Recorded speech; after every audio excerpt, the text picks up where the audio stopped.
Hi, how you doing? Jeff Cripps here from A Sharp Recording Studio. Thanks for taking the time. Thanks for taking your time for having a look at me on this site. What we want to do, if you look at my site, it's asharp.com.au, asharp.com.au. You'll see a my little article I wrote there, one of my newsletters. It's called The Art of a Sound Check.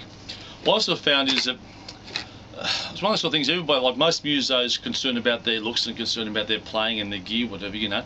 There's a few areas that musos don't think about, or perhaps even don't do well. There's the other stuff like the sound checks, or dealing with the venue owners, or dealing with roadies, or that sort of stuff that's outside the normal. I want to play guitar, I'm good at guitar, I've got a Marshall amp and a Les Paul and away we go, that sort of stuff. So this one's sort of classic examples. I'll tell you the story. There's a friend of mine from Melbourne, Australia, and he was in a band called Blackfire, and he rang me up and says, "Oh Jeff, we're doing a support gig for Santana in Sydney. He's coming over, we're doing a support gig." I said, "Oh, that's great, Grant, I suppose the only way I'm going to be able to see the gig is if I mix for you." He goes, "Oh, would you?" I go, "Hell yeah." So it was at the Entertainment Centre in Sydney, and this is quite a few years ago, I actually hadn't, at that stage, I'd only done one live concert in my life, mixed live once, and I forget where that was. But so my second live mixing thing was the Entertainment Centre in Sydney with about, I don't know, how many people in the Entertainment Centre? How big is that? 20,000? Pretty big. 15,000. 5.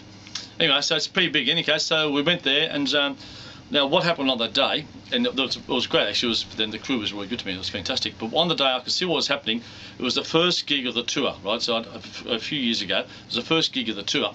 And the band hadn't been together for maybe a month or 6 weeks or maybe 3 weeks, I don't know. But it's the first gig of the tour, so Santana wanted to make sure everything was good. Want to have a really long sort of sound check. So they played for about an hour and a half. And it was great. They did a couple of Hendrix songs, and they're doing some rock things. They're doing quite a few songs that they didn't do on the night. Like they're doing a bunch of non-Santana songs, Giving Some Lovin' and Foxy Lady and all sorts of stuff. It was fantastic. So just having fun. And it was a great little private concert that I had with Santana at the Entertainment Centre for free. In any case, it was great. But the time went over, and all of a sudden, I realised it's 5 o'clock when we got a deadline at 6, and it was 5:30, and it was 20 to 6, and I get, "Guys, we're in troubles here." The main thing you've got to understand is I'll be brutally frank, the road crew really don't care about the support band. In most gigs, they will tolerate the support band, but the bottom line is the road crew are paid by the main band or subcontracted through the company that is doing that tour of Southeast Asia or America or wherever, and the main focus is keeping Santana happy. If they keep Santana happy, next time out, hey, give me Bill. I want Bill on sound, he's fantastic, and give me Willie on fallback, whatever. It's great, you keep your job, But as far as the support band, they're kind of a necessary evil, and that's kind of the reality. I hate to say this, I've been in that situation myself. It's a reality. Some crews are better than others, and some support bands are better than others. The bottom line is, you haven't got a whole lot of time there as a support band to do your stuff. They don't want to know about you've got double kick drums and 9 cymbals and then 4 guitar amplifiers. They don't want to know about. They'd rather just one guy with an acoustic guitar and a harmonica on and off 20 minutes. So basically I said to the guys, when you get on there, so they could stand behind your instruments, I'll point to you. When I point to you, we'll have a bit of a play, and you tell me what is too loud and what is too soft. I get you to play your instrument. I get you to go 1, 2, 3 in your microphone. So what happened is 5-piece band, or 6-piece, 5-piece band, and I said, the bass player. So we played about sort of 4 bars. We stopped. Everybody stopped, bang, dead. And so the bass player said, "I can't hear the guitar," whatever. So one person by one person, we went through what they liked, what they didn't like, but no other person made a sound during that thing, because what happens with usual sound checks. One guy is playing Smoke on the Water, some guy is playing The Love, whatever, someone's playing Sweet Child in Time, everybody's mucking around, the drummer's tuning his drum kit, and no one can get anybody's attention.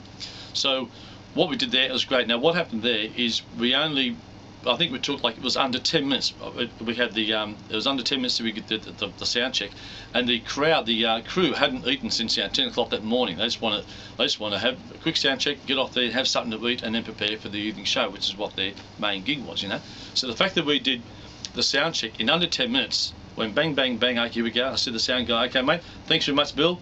Done. We're done here." His eyes were, "Beauty, that's fantastic." So all of a sudden then, he was a bit tired, he was really hungry, and just wanted to get something to eat. But all of a sudden he realised then that the support band, Blackfire, had finished. Therefore, Blackfires is on the tick list. So it goes, okay, now, oh, that's really good. 7 minutes, they did a whole sound check in 7 minutes. That's a professional band. I like that. So all of a sudden, Blackfire is in the is on the good side of the road crew, and it's all looking good. So therefore, if something does go wrong or something, and you start up in the gig and something is wrong, you look over to Bill and he hasn't got his hands in his book reading a magazine or something, hands in his head. He's actually looking. He'll help you out. Oh, some problems, no problems. Therefore, you got him on side. Everything's sweet. So it's a win-win situation. That's what you've got to aim for. So I'm just saying at a sound check, everyone's got to get there, and preferably have one guy who knows a bit more about sound than the others. Okay, Betty on vocals, what's up? What do you want? You play another 4 or 5 bars. You only need 4 or 5 bars. You don't need to play a verse and a chorus. 4 or 5 bars, stop. Okay, you go around the band, 1, 2, 3, 4. What do you want? Another 4 or 5 bars. What do you want? You can do that within under 10 minutes. Then you're professional. There's nothing worse than a support band sort of playing endless versions of things, and drum solos and guitar solos. Practice at home. You don't need it. And then you're professional in the eyes of the manager, in the eyes of the road crew, in the eyes of the artist, like Carlos Santana. If he happens to be sitting backstage, he's going, oh, it's professionally. You never know. It's all serendipity. You never know.